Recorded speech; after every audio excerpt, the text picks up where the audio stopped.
Bonsoir. On a tous fait l'école primaire. Nous allons nous rappeler de certains souvenirs. Si j'avais d'argent, mon ami, je bâtirais une maison. Si j'avais d'argent, mon ami, je bâtirais une maison. Là-bas, dans la plaine, j'y serai. Là-bas, dans la plaine, j'y serai. Vous vous rappelez aussi de l'histoire, le conte qui dit la hyène et le bouc. Dis-moi 3 vérités ou je te mange. Oui. Ni la hyène, ni le bouc n'ont oublié cette histoire. Sauf que c'est bien après qu'ils vont encore se revoir. Et pendant ce temps, avec le temps qui passait, le bouc a grandi. Il est devenu un beau jeune homme. Il a envie de prendre femme. Il a choisi la plus belle chèvre. Et pour cela, il lui faut quitter la maison familiale et se construire sa propre maison pour éviter les ragots du quartier. Il a marché pendant longtemps, il a cherché. À la fin, il est tombé dans une plaine. Il y a un gros baobab, un ruisseau à côté. Il a dit, voici l'endroit parfait, je vais m'installer ici. Il a débroussaillé le lieu et il a dit, je retourne à la maison. Le lendemain, je viens continuer le travail. Mais dans le même temps, il y a la hyène aussi qui ne mue pas les mêmes désirs.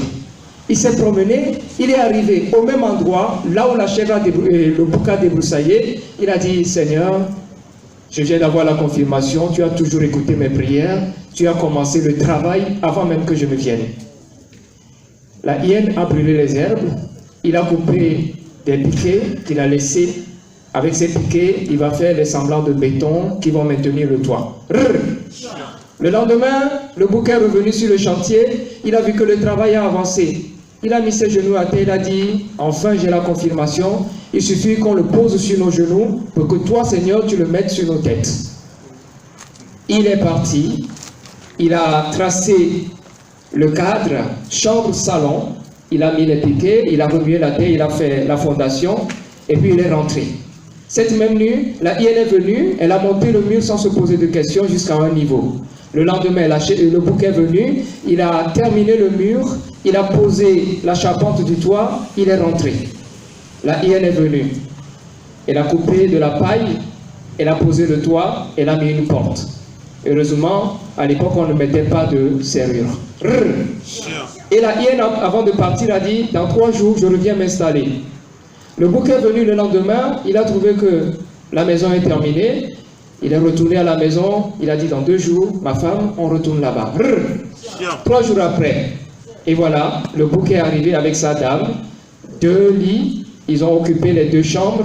Le temps de se promener dans le domaine et de revenir, qu'est-ce qu'il voit? La hyène et sa femme qui venaient aussi pour s'installer.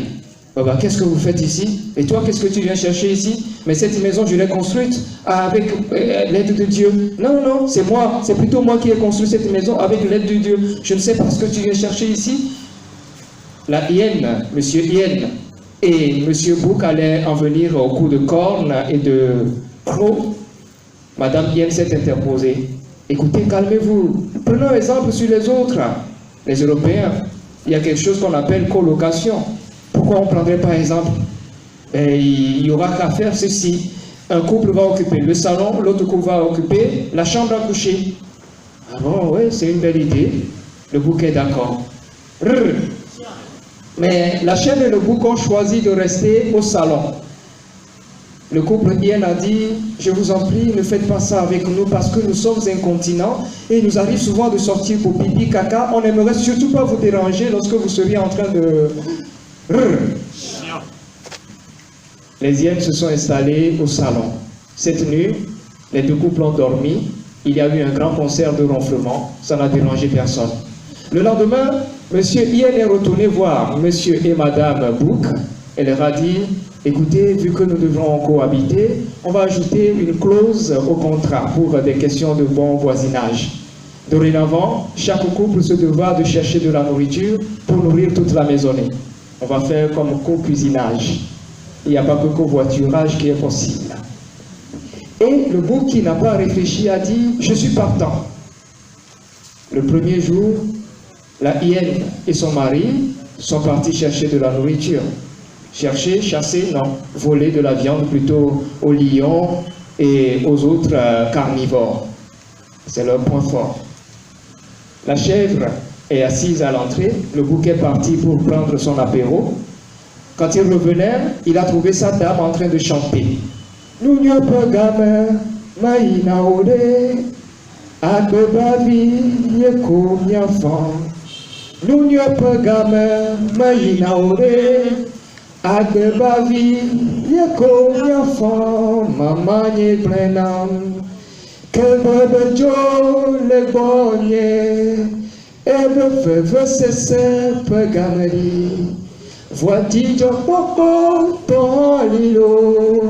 Ebene tu matidia bame kwelai ne homme hojoa ame kwelem lelo a vivant me wona meye betina pontena diono a benika chomeye nyalelo. Monsieur Bouc est arrivé et dit non, t'as pas le droit de chanter ça. Oublie pas. On dit le monde est comme un cheval échappé qui galope avec tout son enarchement. S'il arrive près de toi, ne t'aide pas à son étrier jusqu'à tout endroit où il te jettera à terre. J'ai construit cette maison à la sueur de mes poils, nous allons y habiter. Tellement M. Bouc disait cela avec beaucoup d'assurance que Madame Chèvre s'est dit, bon bah, certainement qu'il a un plan. Parce que si un aveugle dit qu'il va vous jeter une pierre, rassurez-vous, il a déjà son pied sur la pierre. Leur tour est arrivé maintenant de nourrir toute la maisonnée. A-t-on jamais vu un bouc chassé? Non. Une chèvre? Jamais. Mais ils sont sortis. Madame Chèvre a pris par là, Monsieur Bouc a pris par là. Ils ont fait le tour de toute la forêt. Ils n'ont réussi à attraper ne serait qu'une souris. Ils se sont retrouvés à un carrefour et par chance, là, ils ont trouvé par terre un dromadaire qui venait de mourir. Rapidement, ils ont caché le corps, coupé une partie qui sont venus servir à monsieur et madame Hyène. Ce jour-là, ils avaient bien mangé. Et chaque jour que venait le tour de monsieur Bouc et sa femme Chèvre, eh bien, ils retournaient couper une partie de cette viande de dromadaire qui, au fur des jours, se décomposait aussi. Mais les hyènes, ils adoraient. Et le temps est venu, le dromadaire est fini. Avec quoi nourrir les hyènes? Ils sont partis cette fois et par chance, ils sont arrivés quelque part, très loin. Déjà, la hyène et son mari hyène ne rentraient plus au village d'où ils sont venus parce qu'ils ont trouvé ici, la nourriture était facile. Ils sont allés très loin, ils ont trouvé un champ de bataille où les hyènes se sont massacrés entre eux. Vivement que les humains ne fassent pas comme eux.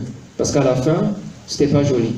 Là, il y avait des cadavres d'hyènes un peu partout qui étaient déjà en état de décomposition avancée. Et pour pouvoir nourrir monsieur et madame hyène qui devenaient de plus en plus gourmands, il fallait beaucoup de viande. Là, le bouc et sa femme, la chèvre, n'ont pas eu le choix. Ils ont ramassé beaucoup d'hyènes et sont rentrés à la maison avec. Pour camoufler la viande, ils ont arraché les têtes qui sont parties cachées derrière la case. Et la viande est servie à monsieur Hyène et sa femme. Ils étaient à table, ils mangeaient goulûment, et madame Chèvre a entonné cette chanson. Ne foutons-nous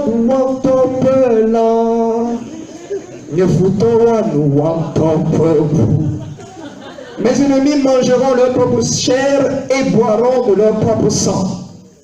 Quand madame Hyène a entendu la chanson, elle a fait signe à son mari, écoute. Il dit, oh, après avoir ricané, bien entendu, vous les femmes, on ne vous comprendra jamais. Chaque fois que vous avez une très douce nuit, eh bien vous avez de tout le quartier, on ne sait jamais pourquoi. La dame lui a donné un coup de patte sur la gueule et lui a dit, écoute bien la chanson. Ils sont allés derrière la clôture, ils ont trouvé des tas de têtes d'hyène répandues là. Monsieur Hyène est venu voir le bouc qui est assis, qui se lissait la barbichette et fumait sa pipe. Et il demande, voisin, la chasse, ça se passe bien? Il dit, ah Dieu merci. Vous savez, on a cette chance-là de l'hériter de nos grands-parents. Mon grand-père fut un excellent chasseur. Un proverbe peut dire, celui qui est plus habile que toi de la langue peut t'acheter pour un chien s'il te veut. Et on dit aussi que pour vaincre un con, tu n'as pas besoin d'armes. Il faut le convaincre. Le bouc connaît tout ça. Il a dit, vois-tu, chaque fois que nous on voit un animal qu'on veut bien manger, d'abord on lui fait signe, oh halte, j'ai besoin de ta chair. Mais si l'animal résiste, alors on s'énerve un peu et puis on fait, il tombe et meurt. Vous allez voir que la première viande que vous avez mangée, c'était tendre et consistant. Je dis, ouais. Je dis, ah bon, voilà. Mais les jours d'après, ça commence par pourrir un peu. Je dis, ouais, voilà, c'est la situation. Je dis, et ça peut marcher sur n'importe quel animal. Et je dis, ah, même le roi de la forêt, il passerait s'il devenait, voilà, la cible. Je dis, ah bon? Je dis, ah oui, si. L'autre fois, le dernier que vous étiez en train de manger, j'étais allé boire un coup. Et en rentrant, j'étais bien sous, ça m'est venu à l'idée que je devais nourrir la maisonnée. Et j'ai demandé à un groupe d'animaux que j'ai vu là au loin. Je leur ai dit, s'il vous plaît, est-ce qu'il y a quelqu'un parmi vous qui voulait bien me prêter un gigot de je ne sais quoi pour nourrir ma maisonnée? Et puis ils m'ont dit, va-t'en avec ta puanteur. Écoute, Ian, je ne me vante pas de puer plus que toi, mais c'est que ça m'a tellement heurté que j'ai piqué une colère. Et j'ai fait, malgré moi, et voilà pourquoi ils sont totalement décomposés. Mais bon, il fallait bien rentrer avec quelque chose. Quand la hyène a entendu tout ça, il s'est redressé doucement et sur la pointe des pieds, il est parti attraper la main de sa femme et a dit, on dégage d'ici. La dame dit, non, je ne comprends pas. Elle dit, non, allons-y, je t'expliquerai plus tard. Et ils ont fui cette maison pour se réfugier dans la forêt pour toujours. Quant à M. Bouc et sa femme, la chèvre, ils ont réfléchi pendant longtemps et se sont dit, il faut qu'on trouve peut-être des gardes du corps. Un garde du corps, quelqu'un qui va nous protéger. Et c'est comme ça qu'ils ont choisi qui, devinez quoi? Nous les hommes. Donc nous ne sommes que les gardes du corps, des chèvres et des boucs. Je vous en prie, n'abusons pas de nos autorités. Merci et bonne soirée.